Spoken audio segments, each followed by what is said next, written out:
What's up, traders? Matt from the Trade Brigade here doing a technical analysis on ticker symbol IBRX for Immunitybio Inc. On the left-hand side, we have the daily time frame, and on the right-hand side, the 30-minute intraday time frame. First things first, this will not be an update, right? We do not have prior levels on the chart. So we're going to start by giving ourselves a daily roadmap, if you will, just coming in and pointing out the most obvious areas of support and resistance. Then we'll talk more nuance as we drill down to the 30-minute intraday time frame. So I'm liking what I'm seeing for now from the daily perspective. Certainly a bit of a catalyst opening up the range on today's session. I believe that there was a joint venture, for, between two companies on a vaccine for, of course, the sickness out there, and the stock price liked that, right? A little bit too fundamental for my liking. I would prefer to just say, hey, we're taking out the top end of this range and just moving into the next kind of area of resistance, right? That's what I'm seeing here from the daily time frame chart. Of course, we did recapture the daily 50 SMA. That's the blue line on our charts today. And this was all happening on some increased volume, which is going to give you more confidence in the move instead of less. Now, please don't forget that although we are seeing an uptick here, don't forget, again, we are in a fairly aggressive downtrend on our daily time frame. So don't forget that and don't get overly aggressive. The next thing I would point out, we're not going to do it with an official level, would be the fact, though, that this resistance trend line is sort of breaking sideways through time. It would have been a more ideal break, in my estimation at least, if we just sort of broke it and ran in this section of the chart, but certainly falling back down, now kind of trying to resolve it higher again.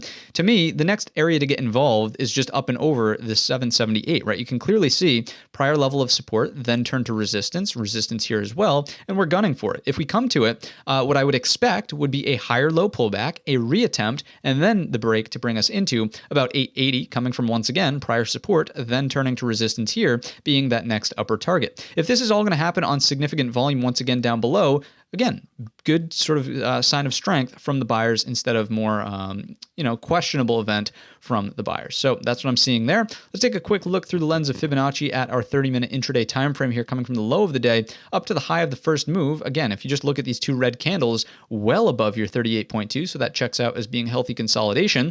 We'll come in from the low this time all the way up to the next red candle. I'm not going to click it, but again, well above your 38.2, and then the entire day's range, our 38.2 is right on 7, the even round number. So to me, that's going to check out, but I also like this level down here as being a little bit more accurate from a structural perspective. Notice that we have highs from in here. It's also, make pretend, the open from here, and it's the two inverted hammers that we saw on the 30-minute on today's session. So to me, that's the level to really watch out for, noting that it is sort of, if we do something like this, the double bottom neckline, right? Something like that. So any pullbacks that come into 692 and support here, fantastic. Looking for, again, that higher low, and then a reattempt here for the break higher into 880. That, to me, would be a beautiful way from a structural perspective to preserve the integrity of the chart without this thing just kind of becoming parabolic and some sort of monster that will eventually crash at one point versus another. If we get the higher low pullback, that does check out as being healthy and structurally important for the chart. If it just continues to run, again, don't fight the breakout there, but just note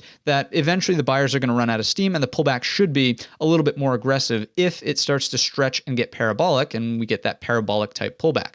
Anything underneath your 692, so if we pull back and do not support here, we just continue lower, I would be careful. I wouldn't really try to trade in this chop in here. I would expect a move to at least the double bottom lows at 6 even, and then from there, obviously the next floor is closer to 550 on our daily time frame chart. 555, and again, you don't really want to get caught up in that chop. So to me, the only playable scenarios would be something like this for higher, or if it just wants to go on extremely high volume down below, then fine, don't fight that either. So that's going to wrap up the video. If you enjoyed it today or learned anything new, let me know in the comments section or by giving the video a thumbs up. Don't forget our main channel is linked in the description, and all of that being said, I wish you a green trading week.